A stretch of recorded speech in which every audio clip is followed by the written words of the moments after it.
Umakyat po sa 8 ang bilang naman nasawi sa pagguho ng lupa sa Baguio City. 2 ang hinahanap pa rin. At mula sa Baguio City, saksi live si Marisol Abduraman. Marisol? Pia, umaasa nga ang mga otoridad na may maisasalba pang buhay sa landslide dito sa Baguio City. Alas 8 nga ngayong gabi nang kumpirmahin sa atin ng Baguio City Police Office ang isa pa ng kanilang na-recover sa guho kaya umakyat na sa 8 ang opisyal na death toll. Madulas, maputik at may kaakibat na panganib pero tuloy ang search, rescue and retrieval operations nito maghapon sa Gisad Surong sa Baguio City. Mahigit 24 oras na mula nang mabaon ang 13 individual nang gumuho ang lupa at natabunan ang 3 bahay.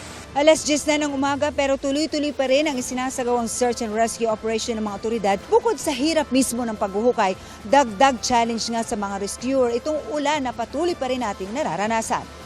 3 ang nasagip mula sa guho pero sa latest impormasyon mula sa Baguio City PIO, 8 na ang patay. Kanina kasama sa na-recover ang 12 taong gulang na bata at kanyang ina. 4 yung na-rescue na may vital signs kagabi. Unfortunately, yung isa nawalan. 2 iba pa ang hinahanap. Mano-mano ang pagsuyod sa lugar. Nag-deploy na rin ang K9 para makatulong sa paghahanap. Kasi gumamit din po kami ng yung live detector, ano? Tapos yung snake eye just to look into. Pero sa possibility na buhay. Kagabi po gumamit po kami ng yung mga jackhammer breaker just so to kasi yung isang bahay na nadali dito is concrete. Pinalilikas din ang iba pang residente, lalo't hindi itong unang landslide sa lugar. Ito kasi, meron ng history ito na may landslide dito noong 1970s. May casualty din po ngayon. Yes. Nagtala rin ng landslide sa iba pang bahagi ng lungsod, gaya sa Port 3 sa Gibraltar kung saan muntik nang madamay sa landslide ang bahay na ito. Ayon sa Pag-asa, mula August 1 hanggang kahapon, 1,413 mm na ulan ang gumuho sa Baguio City kumpara sa 963 mm na normal rainfall para sa Agosto. Halos 1.5 buwan ulan ang binuhos sa 9 na araw lamang.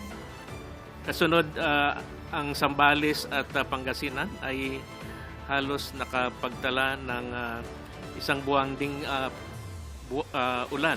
Sa Dagupan City, state of calamity kasunod namang nagdaang bagyo at habagat. Halos abot tuhod ang baha dahil sa pag-ulan na sinabayan ng high tide.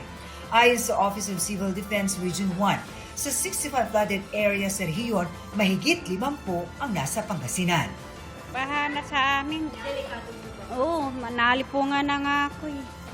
Mahirap ang nanalipungan sa bahay, marami ang tubig. Nagpadala din ng augmentation ang city ng bigas na 2 sako at saka sardinas at corned beef pang dagdag sa pagkain natin sila. Hindi raw titigil ang mga otoridad sa kanilang search, rescue and retrieval operation hanggang hindi nakikita ang lahat ng mga nawawala.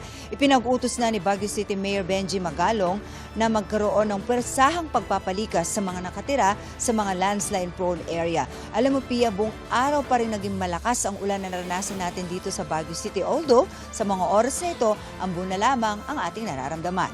At live mula rito sa Baguio City, ako si Marisol Abduraman, ang inyong saksi.